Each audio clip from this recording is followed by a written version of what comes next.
एक गांव था, सरसब्ज हरा भरा, परिंदों की खूबसूरत आवाजों से भरपूर। उस गांव के किनारे एक प्यारा सा घर था। उस घर में नानी अम्मा रहती थीं, जिन्हें सब लोग जुबिदा नानी के नाम से जानते थे। वो सब बच्चों को बहुत प्यारी लगती थीं, लेकिन कभी-कभी जरा गुस्से वाली भी बन जाती थी। वो बच्चों को गलत काम करने पे डांट भी देती थी, क्योंकि वो बच्चों को एक अच्छा इंसान बनाना चाहती थी। जुबिदा नानी का एक बेटा नईम था, जो शहर में नौकरी करता था।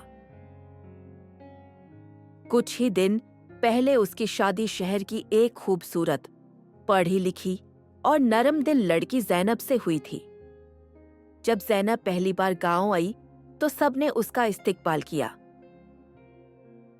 ज़ैनब बहुत खुश थी कि वो नए रिश्तों में आई है, मगर नानी अम्मा जरा खामोश थी। नानी अम्मा, मैं सारी जिंदगी आपकी खिदमत करूंगी। मेरी जिंदगी रह ही कितनी गई है, जब करोगी तब देखेंगे। मुझे तुम्हारी बात पर यकीन नहीं है। वो थोड़ा सा घबराई हुई थी। उनका दिल कहता था, ये नई बहू शहर की है, कहीं मुझे नजरअंदाज न करे। ज़ैनब ने तो ऐसा कुछ सोचा भी न था। वो तो चाहती थी कि नानी अम्मा उसे बेटी की तरह समझें।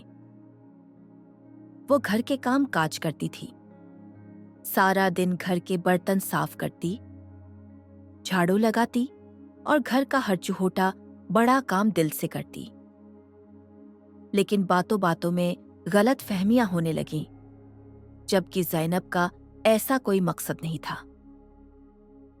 बहू, तुमने नईम से कहा है कि मैं तुमसे सारा दिन घर के काम काज करवाती हूँ।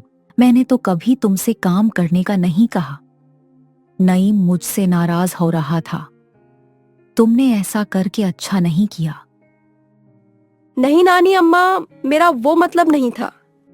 एक दिन ज़ैनब ने नानी अम्मा से पूछा, नानी अम्मा, आज आपके लिए खाने में क्या बनाऊं? नानी अम्मा ने जवाब दिया, बेटा, आज मेरे लिए खाने में दाल बना लो, क्योंकि बहुत दिन हुए दाल नहीं खाई। ज़ैनब ने जवाब दिया, ठीक है नानी अम्मा, जैसे आपकी मर्जी। ज़ैनब किचन में चली जाती है, लेकिन उसने शादी से पहले कभी खाना नहीं बनाया होता। वो दाल की तरकीब पूछने के लिए अपनी अम्मी को फोन करती है। अम्मी, आप दाल कैसे बनाती हैं? शादी से पहले तो मैंने कभी खाना बनाया ही नहीं। कोई बात नहीं बेटा, परेशान ना हो। मुझे पता है कि आज तुम पहली बार अपने ससुराल में खाना बनाने जा रही हो। कुछ देर में ही ज़ैनब अपनी माँ की बताई गई तरकीब के मुताबिक दाल बना लेती है और नानी अम्मा को देती है।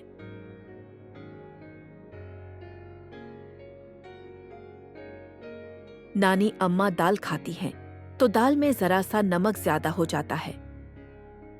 नानी अम्मा चम्मच रख देती है और कहने लगती है, ये क्या खाना बनाया है?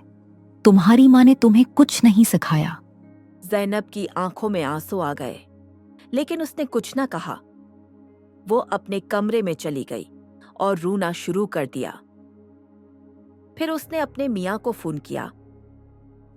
आज मैंने बहुत दिल से नानी अम्मा के लिए खाना बनाया था, लेकिन गलती से खाने में नमक ज्यादा हो गया था। ज़ैनब का मियाँ उससे कहता है, कोई बात नहीं, दिल छोटा मत करो, गलतियां सबसे होती है। देखना कुछ ही दिनों में वो तुमसे बहुत प्यार करने लगेंगी, क्योंकि तुम दिल की बहुत अच्छी हो। अच्छा, मैं तुमसे बाद में बात करता हूँ, मुझे कुछ काम है।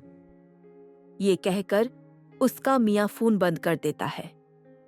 अब रात हो जाती है और ज़ैनब नानी अम्मा को खुश करने के लिए कुछ शहर का खाना खिलाना चाहती है। वो रात के खाने के लिए चाउमीन बना लेती है। वो समझती है कि अब नानी अम्मा उससे राजी हो जाएंगी, लेकिन जैसे ही वो चाउमीन की प्लेट लेके नानी अम्मा के पास जाती है, तो नानी अम्मा खाना देख के मजीद गुस्से में आ जाती हैं। नानी अम्मा पूछती हैं। ये क्या है? बहू जवाब देती है। नानी अम्मा, ये चाउमीन है। अब नानी अम्मा उसे खाकर देखती हैं और साथ ही गुस्से में आ जाती हैं और कहती हैं, क्या तुम मुझे जहरीला खाना खिलाकर मारना चाहती हो? इस खाने की शक्ल तो देखो। जैसी इस खाने की शक्ल है वैसा ही इस खाने का जायका है। ये खाना खाने के काबिल भी है क्या जो तुम मेरे खाने के लिए ले आई हो? नानी अम्मा ज़ैनब पे मजीद गुस्सा हो जाती हैं और इस तरह ज़ैनब का मजीद दिल टूट जाता है और वो रोते हुए अपने कमरे में चली जाती है। रात को उसके अबू उसे अपने ससुराल में पहली बार खाना बनाने पर मुबारकबाद देने के लिए ज़ैनब को फोन करते हैं। कैसी हो बेटा? तुम्हारी अम्मी ने मुझे बताया कि आज तुमने अपने ससुराल में पहली बार दाल बनाई है। नानी अम्मा को दाल कैसी लगी? ज़ैनब दुख भरी आवाज में बोली, अबू, मैंने पूरी कोशिश की, लेकिन नानी अम्मा को मेरी कोई कोशिश पसंद नहीं आती। अबू ने मोहब्बत से कहा, बेटी, नानी अम्मा भी माएं होती हैं, लेकिन उन्हें हमें समझने में थोड़ा वक्त लगता है। तुम बस खुलूस से काम लो, उनके दिल की बात सुनो, उनकी खिदमत करो, वो जरूर तुम्हें अपनी बेटी मान लेंगी। ज़ैनब को अबू की बात बहुत अच्छी लगी। अगले दिन उसने एक नया फैसला किया, मोहब्बत से दिल जीतने का। वो सुबह सवेरे नानी अम्मा के पास गई, उनका दुपट्टा तय किया और कहा, नानी अम्मा, अजब के साथ नाश्ता करूंगी। आप मुझे अपनी कहानियां सुनाएंगी। ये सुनकर नानी अम्मा हैरान हो गई और उनके दिल में कुछ नर्म सा महसूस हुआ। ज़ैनब नाश्ता बनाकर ले आती है और नानी अम्मा के साथ बैठकर नाश्ता करने लगती है। नानी अम्मा उसे कहती हैं, तो जब तुम्हारे ससुर जिंदा थे तो वो मेरी तबीयत खराब होने पर इसी तरह मेरे लिए अंडा और डबल रोटी बना कर ले आते थे। वाकई नानी अम्मा? हाँ बेटा। नानी अम्मा उसे पुराने किस्से सुनाती हैं और इस तरह नानी अम्मा खुश हो जाती हैं। दिनों ने पर लगाए और वक्त गुजरने लगा। ज़ैनब नानी अम्मा का बहुत ख्याल रखने लगी। उनके सर में तेल लगाती, उनके लिए पकोड़े बनाती और हर काम करने से पहले नानी अम्मा से मशूरा लेती।